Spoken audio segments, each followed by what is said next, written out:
and welcome to Self-Help Sat Nav, the podcast show where we talk about self-help tools that you can put to use in your own life. We cover health, well-being, and anything related to that. Today I have the pleasure of Sheri Taylor joining me on this interview. Hello, Sheri. Hello, Jim. Thank you so much for having me. It's great. Welcome. Tell us a bit about yourself. So I am a specialist dietitian based in Birmingham, but I also offer virtual appointments as well. And many of my clients come to me having tried many different kinds of diets. They've been struggling with their weight for a long time, or they have maybe another medical condition like irritable bowel syndrome, chronic fatigue, fibromyalgia, and they need somebody to give them help and support in terms of what it is that they should be eating to help them feel a little bit better. But inevitably, because my approach is quite all-inclusive and comprehensive, we talk about many things in their life, so stress and sleep and what drives their eating behavior, all of those types of things as well. Yeah, hence how we kind of met each other not too long ago, isn't it? We've been talking about some of those things. Yeah, because I find so many of my clients they may also struggle with a bit of stress or anxiety or depression, and I wasn't feeling like I had enough tools to be able to help them in the way that I wanted to, so I came to you to get a bit more help and support in that area. Yeah. And we were talking about doing this, weren't we? And you wrote a blog post recently on, what was the subject? It was on sugar addiction, and I'm so glad you wanted to do this podcast on this topic because it's so fascinating talking to you because we have slightly different perspectives on this issue. So I thought it may be of tremendous interest to your clients as well as mine. So it really bothers me, all the people in the media, like the extreme food bloggers and the media, and they're trying to make people believe that they're addicted to sugar, that there's something wrong with them, that there's something wrong with eating sugar. And not that I encourage people to eat copious amounts of sugar of things that have no other nutritional value. But I'm not sure the way people are viewing food at the moment is particularly helpful. And so I wanted to get your opinion on, do you think sugar can be an addiction? Because I'm not convinced that it is. Well, it was interesting you talking about that because I used to work in addiction services, not for sugar, but for alcohol and for drug addiction. And there's often been something in the media that sort of says that cannabis is the gateway drug to other drugs, which is a theory. I don't know that I've come across a lot of data that talks about what is the gateway drug, but I guess what we mean by gateway drug is that cannabis then, if you smoke cannabis, you're more likely to then go and use other drugs, and there might be some research around that. But one of the theories that I and some of my colleagues had at the time was that sugar was the gateway drug, that when people have sugar and they repeatedly have sugar, that this is one of the early first experiences of consuming something, of having a substance that causes an immediate change in your experience, and that's powerful. Because if you're not wanting to feel the way that you're feeling, you've learned through repetition that if you have some sugar, you can change the way that you're feeling very quickly. And if that then becomes a pattern, then that then becomes something that can grab hold of you and have negative consequences. And I think that word, and I guess that's where you're coming from, is that word addiction has negative consequences to it. Rarely do we talk about being addicted to seeing our friends or showing people how much we care about them. Or broccoli, did you say? Yeah. I've never met anyone who's addicted to broccoli before. So it's like this bad thing, isn't it? We tend to say we're addicted to things that don't help us, that have negative consequences. Well, yeah, and not that long ago I met someone who was so anxious and stressed out because she really believed that she was addicted to sugar because she didn't like to eat porridge unless it had sugar on top.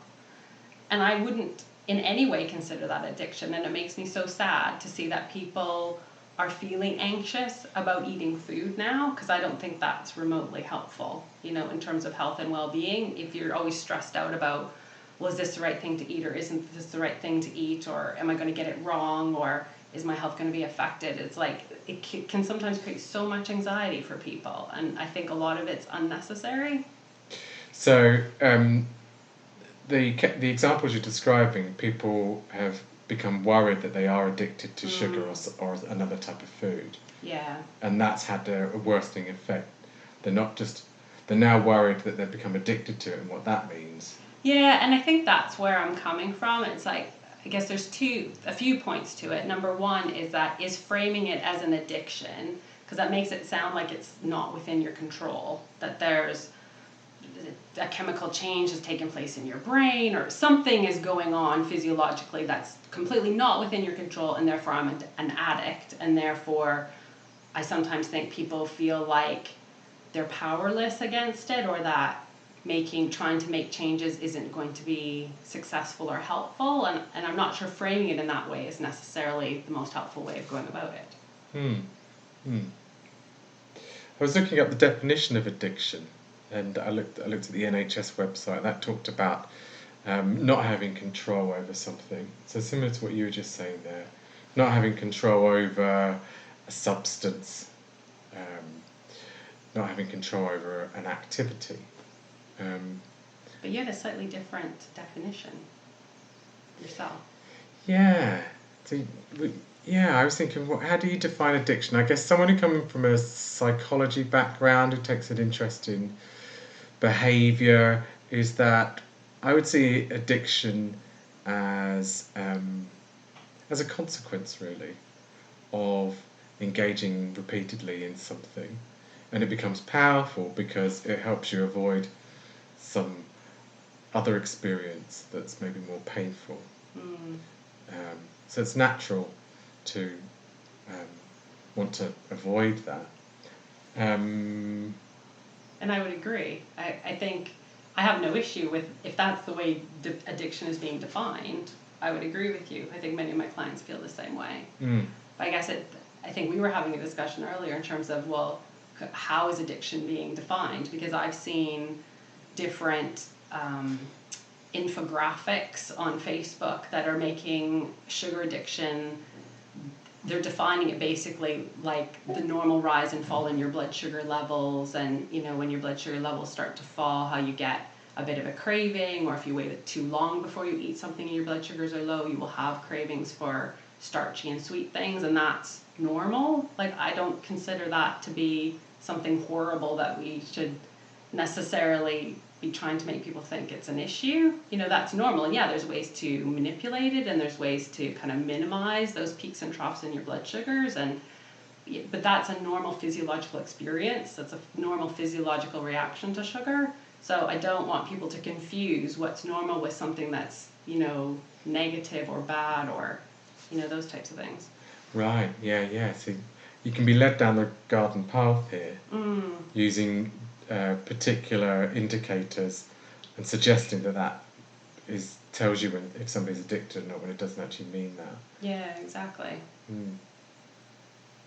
So you're talking about craving there being an element. When I think of addiction, I think about craving as well, that we have a craving to do the thing that we are addicted to, and that craving can overtake us. And I think particularly when people are trying to stop doing something, that craving can get more intense. Yes. So if I'm trying to stop alcohol, or if I'm trying to stop taking a drug, or if I'm trying to stop spending all my money on internet shopping, that as I try to resist that, my cravings get more intense. Yes, and I think anyone who's ever been on like a weight loss diet would probably know that to be true. As soon as you tell yourself that you can't, quote unquote, have a brownie or ice cream or chocolate, inevitably that's what you want more than anything else for those foods. Yeah. And as you want it, I guess kind of stuff's going on in your body as well, isn't it? That forms part of that experience, that desire, that want. I think there's two parts to the cravings. I think there is a physiological element, like I was saying earlier, like yes, if your blood sugar levels are starting to go lower, or if it's been a long time since you've eaten anything and you do have genuine physical hunger going on, if you let it just carry on and get too severe, then yes, you do have cravings for sugar or starchy or sweet things. I personally interpret that as just a cue or a clue that my body needs food. I don't interpret that as, oh, I must eat sugar. Like, yes, craving sugar and starchy things is like, oh, I'm hungry. Yeah, that would make sense because it's 4 hours since I've eaten. You know, so it's how you're interpreting those signals that your body's giving you. Yes. I sometimes notice that I crave sugar when I'm thirsty. Interesting. Yeah. And so the first thing I think about might be, oh, I want a biscuit or I want a bit of chocolate. But if I slow myself down and notice that I'm reacting in that way, I start to notice that I'm really thirsty. Wow, that's fascinating. And I wonder whether there's a bit in there that, you know, I've probably, you know, like a lot of people, I like chocolate, and I know that, you know, there've been patterns where I've kind of eaten chocolate like pretty regularly, kind of every day for a period of time. And I wonder whether I've just sort of trained myself in when I've been feeling like that chocolate is the thing that I do when I'm feeling like that. But like as I've got older, I've started to kind of maybe have more awareness, and that I'm starting to discover this other thing where actually what I really need here is water. I'm dehydrated. Yeah, and a lot of it is about really listening to your body and kind of understanding those signals. And it takes a bit of time, and sometimes you get it wrong, and that's okay. But it's like slowing down to actually figure out what is that craving. What is that about? Is it, it's been a long time since I've eaten something and therefore my blood sugar's low? Is it that you're thirsty? Or is it you just need a break? You know, because for a lot of people, a lot of my clients, there's an element of, and the terms that they often use is that they eat chocolate, for example, to treat or reward themselves. And the question that I then ask them is, well, what else do you do in your life to treat or reward yourself other than eat chocolate? And usually people are at a bit of a loss to come up with an answer. Right. Yeah. So then is it really, so what is the chocolate about there? Is the chocolate about low blood sugars? Is the chocolate about treating yourself? Are you trying to distract yourself from something else you don't want to do? Is it the only time you allow yourself to sit down and like relax for 2 minutes? I mean, it can be interpreted in many different ways. Yeah, that's really interesting. Because if somebody's saying, well, then primarily it's about treating myself, yeah, it changes the perspective completely, doesn't it? Now it's like, well, then if you've got a lack of other ways of rewarding yourself, then that points you in that direction, isn't it? Let's expand your ways of rewarding yourself. Exactly. And that's what I spend a lot of time doing with my clients. Like, often people will come to me because they think, I have an issue with my weight, or, you know, the GP said I've got some kind of medical condition, therefore the problem is food, and food is the problem I need to fix.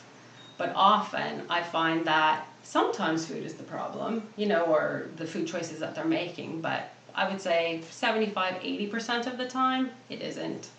You know, that there's something else going on, and that I don't have to ask usually too many questions to uncover other things that are going on for people. So they're not sleeping well, they're really stressed out, they have no other way to treat or reward themselves. You know, there's many, many things going on, and the issue maybe is manifesting as food, but there's other stuff going on there, which is why I first approached you, because I needed other ways to help my clients, you know, come up with, if eating chocolate is the only way you have to treat or you reward yourself, how can I help you build up other strategies, you know, and at what point do I need to refer on to somebody with more of a specialty in your area?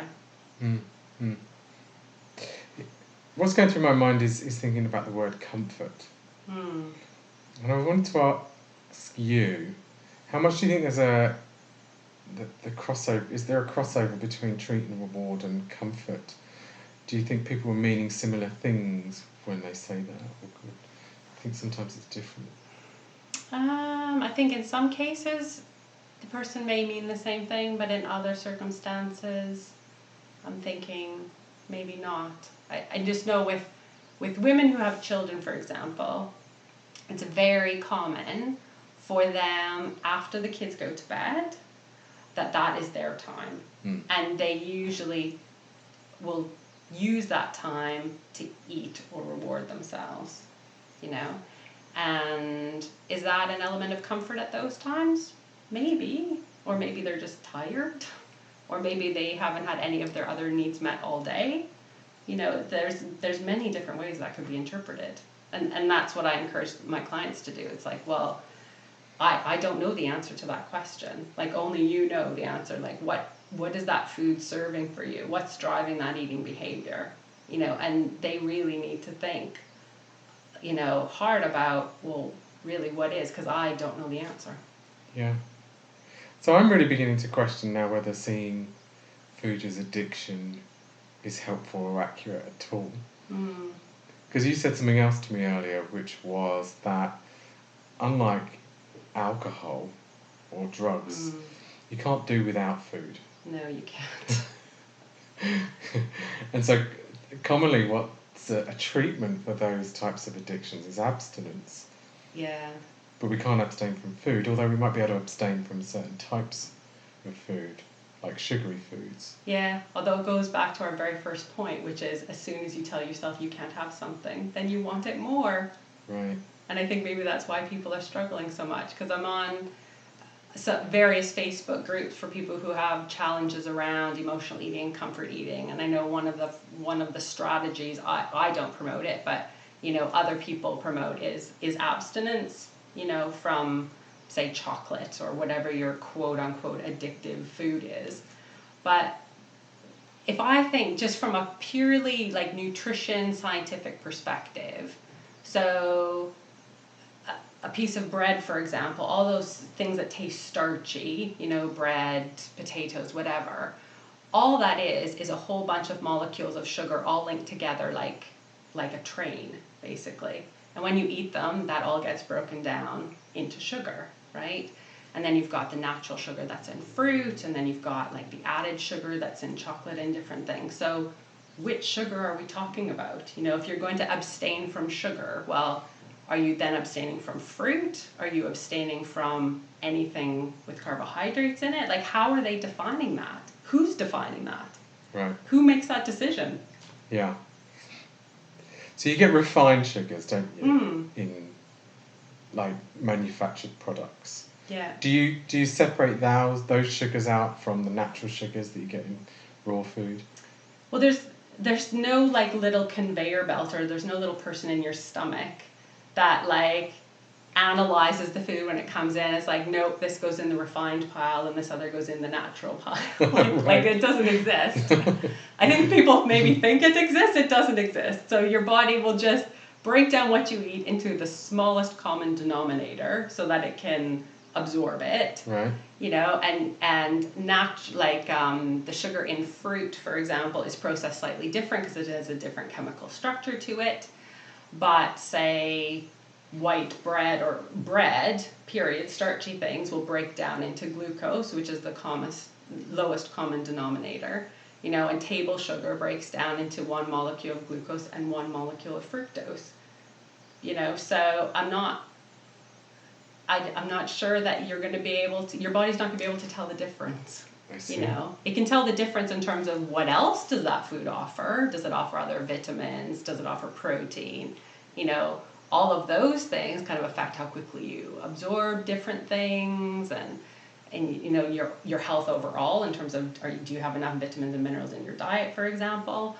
But your body can't really tell the difference between the sugar that's in the chocolate and the sugar that's in, you know, that the bread breaks down into. Physiologically, they're the same. So does that mean that we shouldn't necessarily see the sugar in chocolate as being worse than the sugar in potatoes? No, if we're just looking at the sugar, no, they would be the same. What I always want people to look at is what else is that food giving you?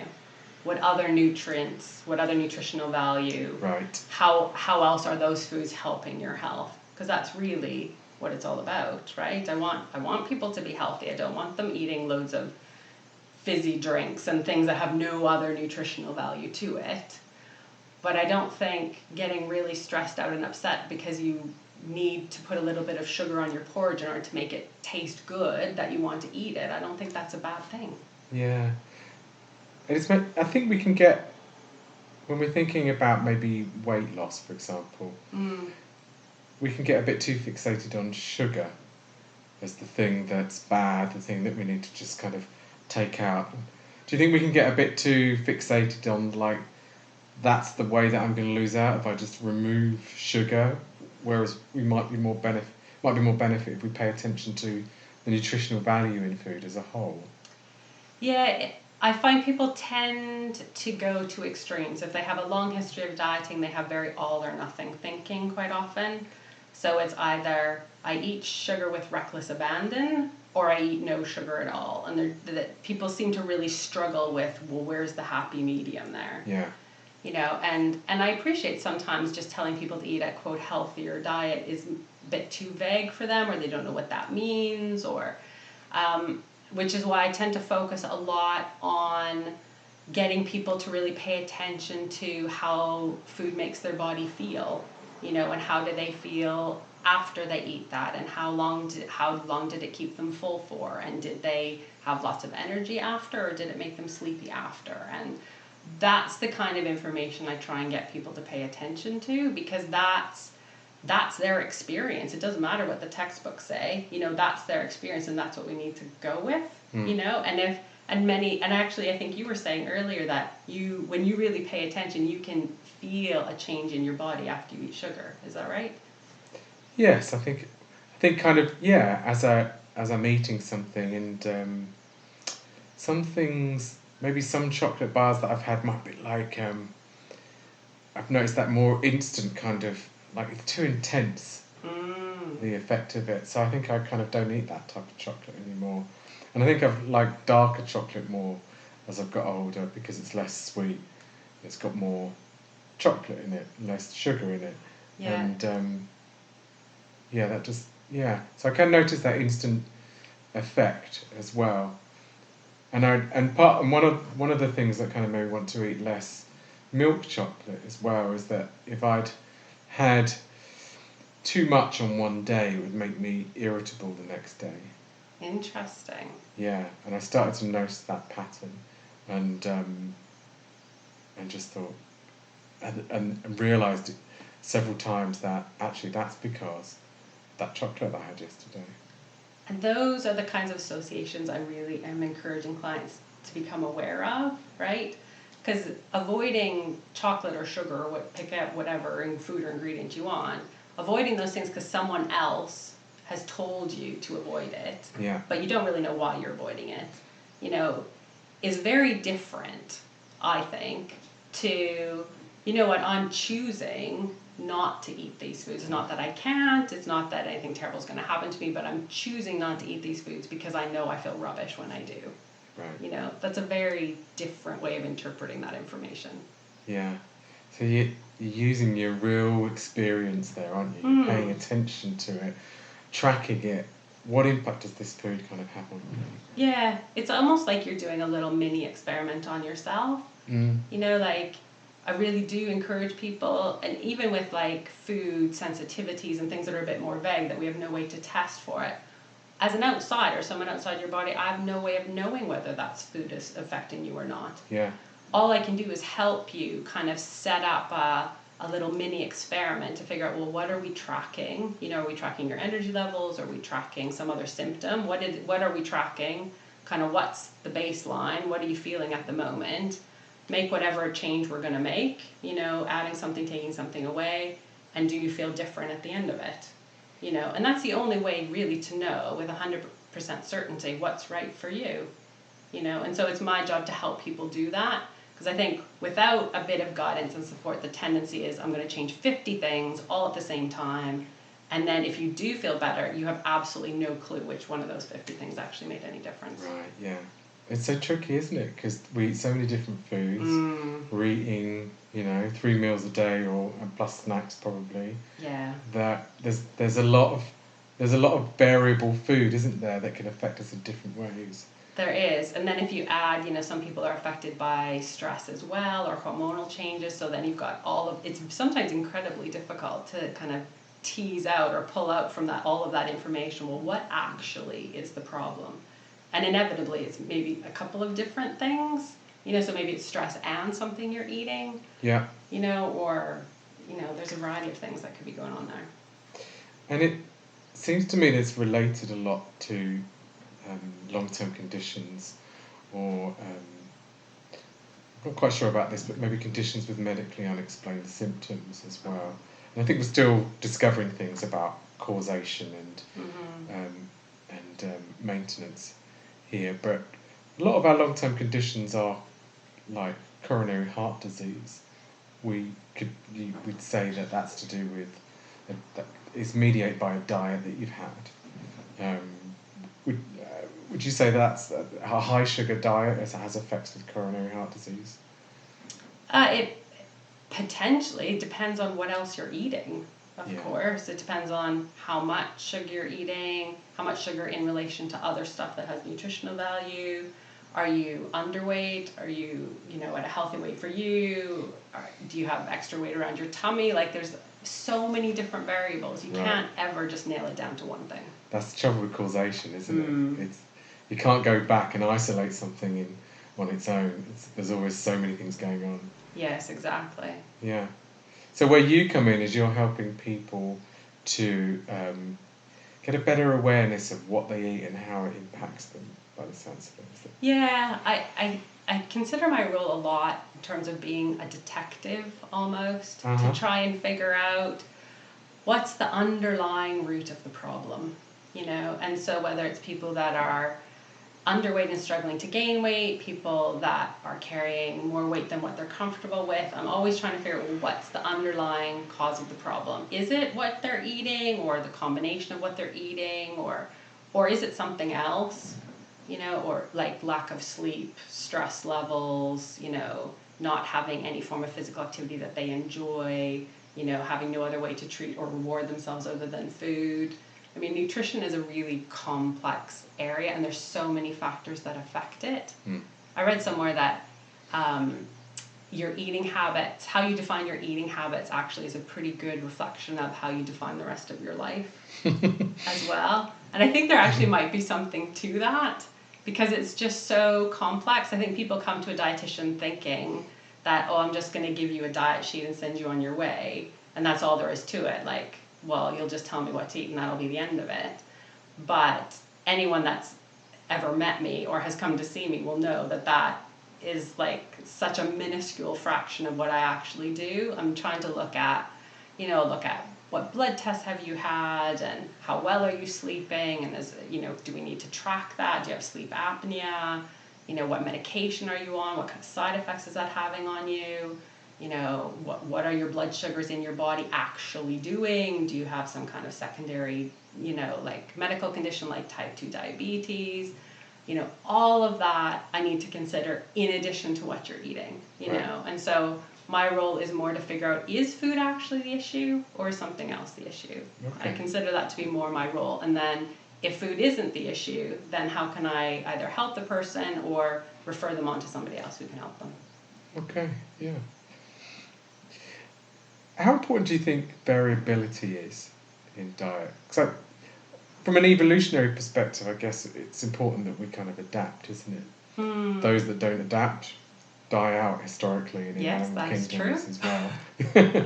And also, I know it's really important in terms of breaking patterns of behaviour, is that often when people are suffering problems emotionally, psychologically, it's because they've got into what you might call a narrowed behavioural repertoire.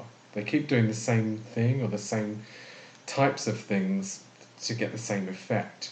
So there's a lack of variability. So feeling better is a lot to do with expanding your range of behaviours. You make it more variable and you select things that actually have a better payoff for you and those around you. And made me thinking about, like, I've heard people talk about how a varied diet is good for you, that you should try to eat different fruit and veg throughout the week, etc. Yeah. I was wondering what your view on that was. Yeah, no, I really like your example that you used there, that trying to encourage people to give them a wider repertoire, on which to draw from. And actually, I think it's exactly the same with food. People get really stuck in a rut, stuck in a pattern of eating the same foods day after day after day after day, and then it any food, no matter how good it is, whether it's kale or broccoli or whatever, they have a limited number of vitamins and minerals in them, right? And so even if it's like the most incredibly quote unquote perfect superfood that exists, if that's all you ate, you still would be malnourished, because no one food is going to give you 100% of everything that you need. And so because of that, the wider variety, the greater your chances of ensuring that you get everything that you need, because every food gives you something different. In fact, even where the food is grown, the nutrients in the soil affect the nutritional value of the food. So, having a variety of food, of course, we want to encourage people to eat locally and use farmers markets and those types of things. But there is something to be said for, if you sometimes need to eat frozen vegetables or things that have been come from somewhere else, that isn't necessarily a bad thing, because they will probably have slightly different nutrient profile than what you grow locally. Right, yes, that makes a lot of sense. Yeah, interesting. So this blog post, what was it called again, the one about sugar? I think I called it just Are you addicted to sugar, or is it possible to be addicted from sugar? And I didn't think that you could be. Well, yeah, it's got me thinking about a range of different things as well. Where can people read that blog post? People can get in touch on my website, which is eatgreatfeelgreat.co.uk. And I also have a Facebook page with the same title, and I'm actually going to be transferring some of those Facebook posts onto my website very soon. Eat great, feel great. .co.uk. That's right. Excellent. Thank you, Sheri. It's been great talking to you. It's been a really interesting subject. Thank you, Jim.